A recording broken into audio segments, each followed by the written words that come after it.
Hello YouTube! This is an ongoing experiment using various yeast strains to create a traditional mead. In this case, Wyeast, liquid yeast for cider and mead, was used to create this traditional. Now, let's go and clear up all the little itty-bitty details. Typically, I use a standard recipe for all my traditionals.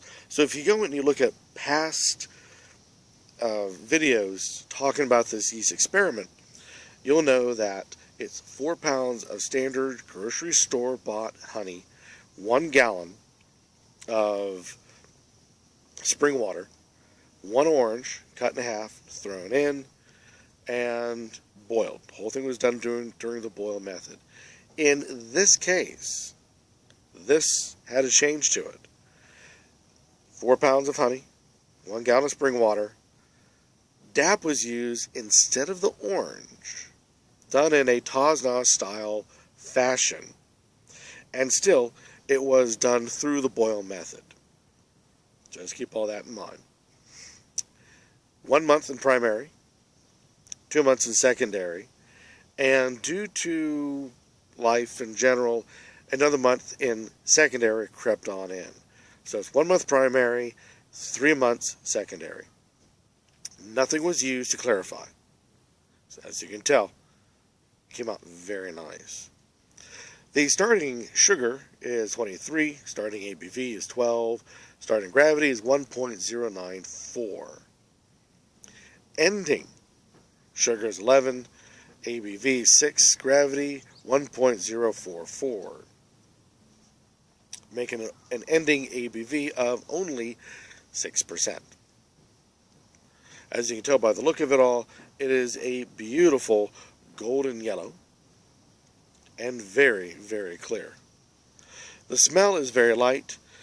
Slight bitterness is in there, as well as an off bread yeasty smell to it, with a slight dry wine in the background. I think that's due to the combination of the two odors of the faint bitter with the bread yeast smell.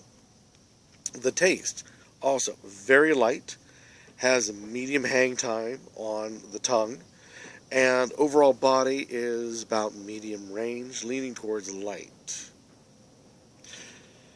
Let's see, on my notes here, there's a very faint bitterness to it. I think that's simply with the nose, picking that up, like a dry wine, and a lot of off-fruity flavors in the background.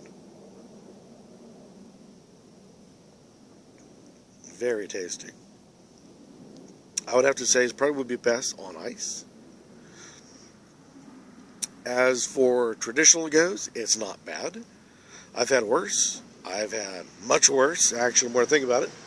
But then again, I've had a little bit better through the different yeast strains that I have tried.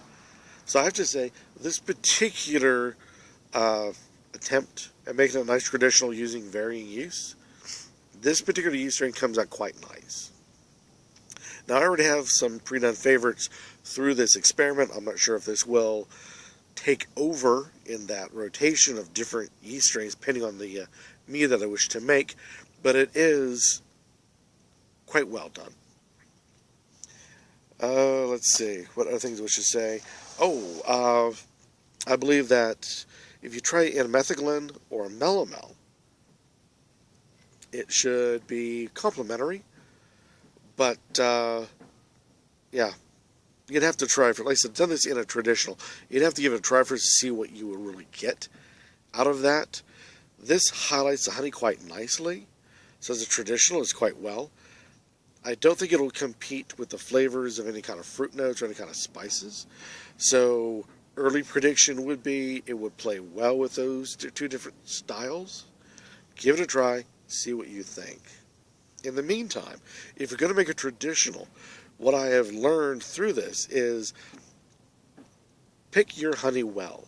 I use clover, grocery store honey due to availability.